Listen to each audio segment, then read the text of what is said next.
Central Department House. Yung anak daw ng boss ko, naloko mo daw. He wants to sue you. Is this true? Hi, Dex! You stole money from these people? That's a crime, you know? At sa lahat ng taong lolokohin mo, yung anak pa ng boss ko. Kaya di ako nagnakaw.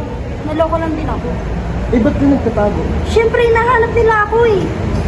Malamang, what do you expect? Kuya, promoter lang ako, hindi ako producer. Hindi mo man lang inalam kung legit yung lechong event na yan? Hindi ko naman alam yung sasabi ko ng event eh. Well, your ignorance doesn't make you a victim. It's just make you stupid Okay, fine. Sige, tanga ako. and irresponsible. Kasi mula noon, ganyan ka na talaga irresponsable. Ito na naman po kami. Huwag ka mag-alala, Kuya Bray. Babayaran ko yung utang ko sa'yo. Hindi ko makakalimutan yun eh. Ikaw, bilang ka ng bilang. Hindi ito tungkol sa pera. Tungkol ito sa pagiging irresponsable mo. Ang dami mong sinayang, di ba? Thesis mo, sinayang mo. Eh di sana nakagraduate ka. Eh di sana nakahanap ka ng magandang trabaho. Anong ginawa mo? Sinong pinili mo? Babae? Hindi lang siya basta babae. Pamilya ko siya. Ano tawag mo sa akin? Hindi mo pa kami pamilya? Ang sinasabi mong pamilya, eh iniwan niyo ako eh. Simula nang mamatay si nanay, parang namatay na rin kayo lahat eh.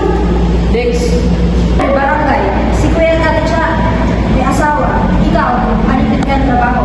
Eh ako, bata pa ako nung iniwan niyo ako eh. Eh si Ira lang may pamilya ko. Ngayon, asan na yung pinili mo?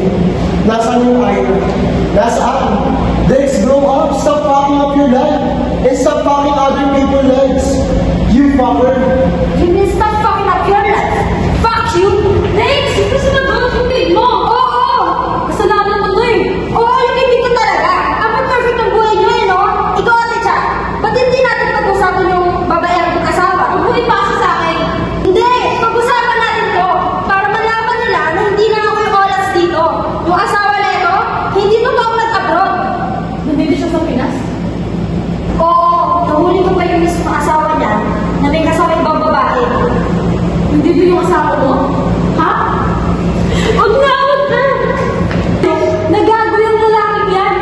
Ang tigas kasi ng ulo mo! Oo na! Oo na! Kaya hindi ako nagsasabi sa inyo, kuya eh. Kasi kasalanan ko. Ako gumawa ng problema. Kaya titiisin ko.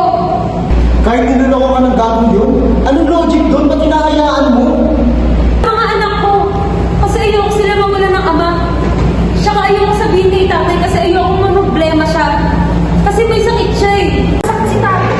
Shut up, Dex! Wala siyang sakit. Shut up! Eh sila kanina nag-usap ni Pedro. Di ba tayo? Ha? Ano yun yun? Tayo kaya ba ayaw mo magpatingin sa doktor? Dahil hindi mo naiintindihan. Hindi sandali. Alam nyo, ano, ginagagano lang kami? Dahil hindi cancer yung sakit ni tatay. Mali yung unang finding sa kanya. Ba't hindi nyo sinabi sa akin agad? May balak kayong sabihin, parang wala kasi. Nag-usap na kami. Nag-usap kayo? Kayo lang o ikaw lang? Brian, di ba sabi ko hindi. Ang intention ko lang naman eh, tulungan yung tindahan eh. Gusto ko, magtulungan kayo magkakapatid. Alam niyo ba yung pakiramdam na parang ang charity case na kailangan lagi kang tulungan? Sana tiniran niyo lang ako ng kahit konting dignidad. Sana naniwala ka sa akin nung sinabi ko na, Tay, sabi ko kaya ko to.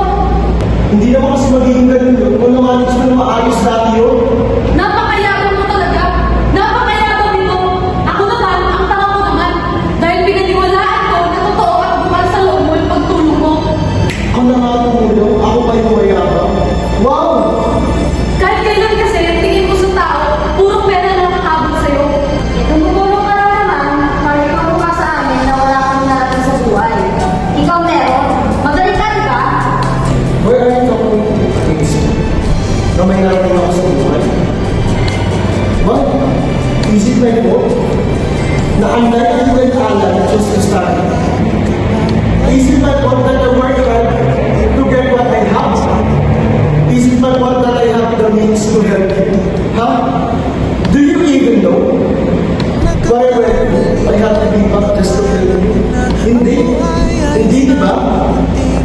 iisa sa inyo, walang nagtanong kung okay lang ako. Ikaw, Alan, nung nagtrabaho ka ako, para makamit ang pangarap mo sa pagsasayaw, wala kang narinig. Sa amin kahit na anong reklamo, kinuha mo yung responsibilidad mo sa tindahan. Yung mga pangarap mo, isinantabi ko muna. Walang problema. Bakit? Kasi walang may iwan dito sa tindahan. Pareho wala kayong nitatay. I just wanted to be a good son. I just wanted to be a good brother. To the point that I could not be a father to my own son. Pero nung bumalik ka, parang walang nangyayari, ikaw pa rin ang magaling.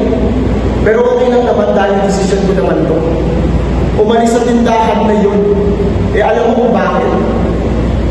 Dahil pinakausapan ako ni tatay na kailangan mo yung tindahan. Mas kailangan mo dahil may pamilya ka. May asawa at anak ka. Na ikaw may pamilya, ako wala. Kaya kayo lamang ang meron ako. Kayo lang ang pamilya ko. But why is that you always make me feel I'm the enemy? Not a brother, not a family.